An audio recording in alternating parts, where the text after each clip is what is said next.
Thank you very much for an excellent talk. I don't know if you're aware, but a few of us have been following you around secretly over lunch and dinner to observe what you eat. There have been mixed reports. Some people think you don't eat anything. So it would be wonderful if you share what you have eaten in the convention or what you would eat normally. I'm used to having people observe what I eat or don't eat. I think I'm very good about my diet. I like food. I enjoy food. I grow a lot of my own food in Arizona, and I like to cook. So I enjoy preparing food for myself and for others. I was for, let's see, since 1970. I grew up eating a quite mainstream American diet, but around 1970, when I made a lot of changes in my life, in 28, I became a vegetarian, and for many years I was a lacto-vegetarian. And then, for a variety of reasons, I began eating fish. And I'm very convinced that one of the most serious nutritional deficiencies in the world is omega-3 fatty acids, and that these are absolutely essential to optimum health, both physical and mental health. Now, if you choose, so I do not eat meat. I don't eat poultry. I eat some dairy products. I love the yogurt, lassi in India. I think it's terrific. I like some good quality cheese. I generally don't eat eggs. Sometimes if I travel, I do. And I eat fish and also take a supplement of fish oil. If you choose, for vegetarian reasons, not to eat fish, I would really urge you to think about maximizing your intake of vegetarian sources of omega-3 fatty acids, as well as to consider taking a supplement of the preformed omega-3s. And there are some available that are made from algae, so they should not be objectionable to vegetarians. I think the greatest problem in the modern diet is the extent to which manufactured, processed, refined, fast food have displaced natural whole foods in the diets of many people. This, to me, is the greatest change that's happened in the past 50 years. If I look at, when I grew up in the 1950s, our family always had 2 meals together. My mother prepared food from scratch. Today, the percentage of American families that even sit down to 1 meal together is astonishingly and depressingly low. And most people, the idea of preparing a meal from fresh ingredients seems very old-fashioned. People say they don't have time, they don't know how to do it, too labor-intensive. And I have always tried to show people that it's possible to make foods that are delicious and healthy and easy and quick.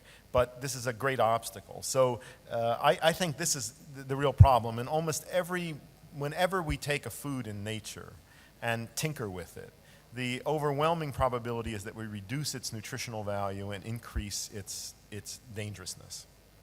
I'd like to ask Dr. Weil, is there a safe way of losing weight if you've been fat all your life? The safest way to lose weight is to decrease the intake of calories and increase the expenditure of calories. So that means, I'm afraid that is the basic equation. However, I think that within that, I think learning the principles of healthy nutrition is very useful. I know many people who've lost weight just by cutting out fast food, or just by cutting out refined food, or just reducing the amount of products they eat that are made from flour as opposed to truly whole grains. I think that the principles of healthy nutrition, if you apply them without even thinking about losing weight, will help people. Most people, weight will normalize, especially if you are maintaining moderate, regular physical activity. You told me that you had a problem because you loved to walk and did strenuous walking and injured your ankle. So I think in that case, you want to find an alternate method of expending calories. So whether that it might be cycling, using a stationary bicycle, swimming, but something that you have to make up for that change that happened. Yeah, I enjoyed your talk, Dr. Weil, I'm sure like everybody else did. What we're really looking at is we're talking about the engines of change, progress, quote unquote, prosperity will chug at double speed around the world. There's no escaping that. And then there's that law of unintended consequence. and that you just actually enumerated as not being able to have a single meal, and with the family it's a rarity, and the fact there is junk food and there's all this. These are all consequences of the same stream, and we are all in the middle of it, so they're not going to change. Now the question is, given your depth of knowledge on some of the other additional things that we can add to what we hear from cardiologists, cardiac surgeons like me on a daily basis, is to say, exercise 40 minutes, eat less cholesterol, less seafood, less this, less that. We do that all the time. But you know that by the time you leave the hall, it already starts fading in your mind. Like somebody who said to me, he says, doctor, I've been thinking about your advice. Every morning when I wake up, I get this great urge to go and exercise. But in about 15 seconds, it passes. So what I want to take home message from you is to say, we are in the middle of all this. We are in the middle of, you've got 10 minutes to eat.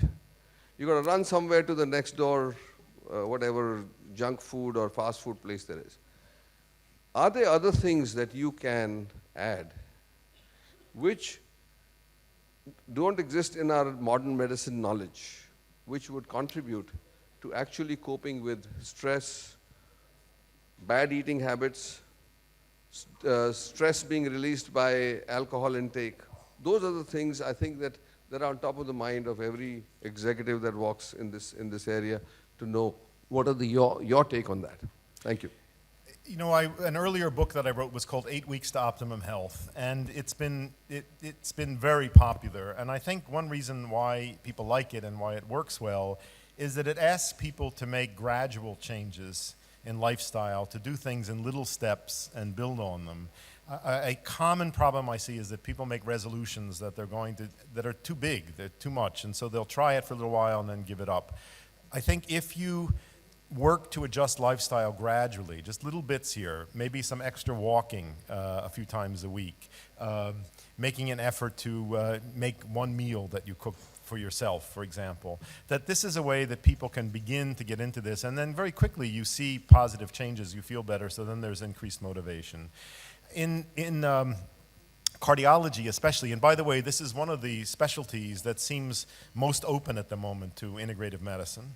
I think the big omission is in the mind-body area. Yes, we tell people to exercise and take omega-3 fatty acids and take aspirin and all of that, but rarely are recommendations made about how to change mental state, emotional states that may have very damaging effects on heart function. And I think there are technologies. There are both ancient ones like pranayama breathing and meditation, and there are modern ones like cognitive therapy, cognitive behavioral therapy, that can fairly efficiently show people how to identify and change negative patterns of thinking. So I think there's a whole range of technologies out there under the general banner of mind-body medicine that would be very useful to bring in to the conventional mix. Just an additional question to what Dr. Trehan has asked. Yeah, I'm cardiologist in Apollo Hospital, Delhi, and Dr. Trehan has been my teacher also, interventional cardiologist. I just wanted to know, other than what we are already doing and preaching lifestyle, medications, and all those things, what is your opinion regarding these so-called antioxidants, ginseng, coenzyme 10? There's so many horde of antioxidants available, which we are, of course, prescribing. But what is your opinion about whether they really do help in preventing or heralding this atherosclerosis or not? Sure. You've asked about different things there, and I would urge you, if you have questions like this, if you go to my website, drweil.com, you'll find these questions answered. You can look up any treatment or therapy or substance. But CoQ10, for example, I think this is a very useful antioxidant, and there's a great deal of medical literature to support its use. It improves outcome in congestive heart failure. I think it's very useful for improving oxygen use by heart muscle. There has been a relatively recent study showing that high doses slow the progression of Parkinson's disease. I take this myself. I recommend it to many people. Ginseng is a more complicated story. This is there's a number of plants that are related to ginseng and different preparations of it. This was not taken seriously by Western scientists for many years, and I think one reason was that the Chinese traditionally said it was good for everything. And when we hear that something is good for everything, we lose interest in it. We think that means it can't be working by a specific pharmacological mechanism. But the compounds in ginseng are very interesting. They're called ginsenosides, and they appear to work on the pituitary adrenal axis. They affect metabolism. I think these are relatively safe. I think there are uses to them. But you need to know how to buy ginseng preparations, which ones are good, which ones are not good, whether there are any potential dangers there, and what the reasons would be for using them. So I think there's no one answer to that question. Some of these things that are available in health food stores and sold, I think are extremely useful. And others, I think, are very questionable. That I don't think there are too many things out there that are harmful. There's some, but I think there are many that are wastes of money. And so it's very worth educating yourself about them. And how wonderful it would be if your doctor could answer those questions, or your pharmacist. And this is one of the things that we're trying to do at the University of Arizona, is to train health professionals to be knowledgeable in these areas so that they can advise patients.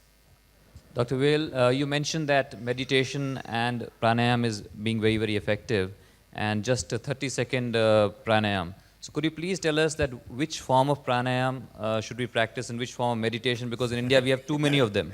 Thank you. The base, I've looked at a lot of pranayama practices, and I've tried to simplify them and take the basics from them. I think the first principle of breath work is to try to make breathing deeper, slower, quieter, and more regular. That those are the 4 qualities you want to develop in breathing. So whenever you think about it, if you're waiting in a line somewhere, if you're sitting at a stoplight, if you can make your breathing deeper, slower, quieter, more regular, this is very useful. And I think with all breath work, that the idea is that by doing this, even if it's a short amount of time, but if you do it regularly, over time, over weeks and months, this will tend to become unconscious, and breathing will tend to move in this direction.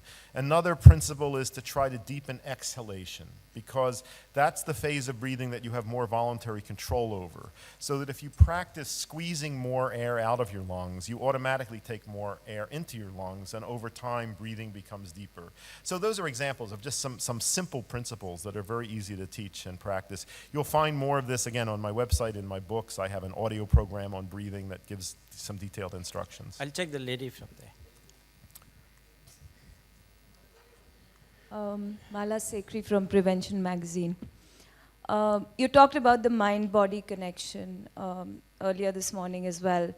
And with my apologies to doctors here, how much emphasis is being placed in medical schools on doctors to be empathetic, to be sympathetic to patients? Because I think that plays a large role in their healing process, and to listen, which you touched upon. But very often, I think, half the damage is done when the doctor says you're in a bad shape. I couldn't agree with you more. I saw an article recently that studied doctor-patient interactions, and said that this was in the United States, that the average time in a first encounter between a doctor and a patient, when the patient started talking until the doctor interrupted the patient, was 7 seconds. So this isn't to answer your question about not listening. Now, in terms of how much we teach this, I think maybe it's given lip service, but not much. There was an innovation at the University of Arizona College of Medicine a few years ago, which I thought was great, which was in the admissions committee, when interviewing candidates for admission to medical school, they added to the interviewers a patient. And the patient's job was to comment on that aspect, on empathy and how well the doctor listened. And there have been some cases where a student applicant had very high scores in all the standardized tests, and the doctors who interviewed him thought he was great, and the patient vetoed it, said, absolutely unacceptable as a physician. So this is one way of doing that. Before, I'd like to introduce a colleague of mine. One of my students is here, who has just completed the integrative medicine training at the University of Arizona, and she happens to be a native of Kerala.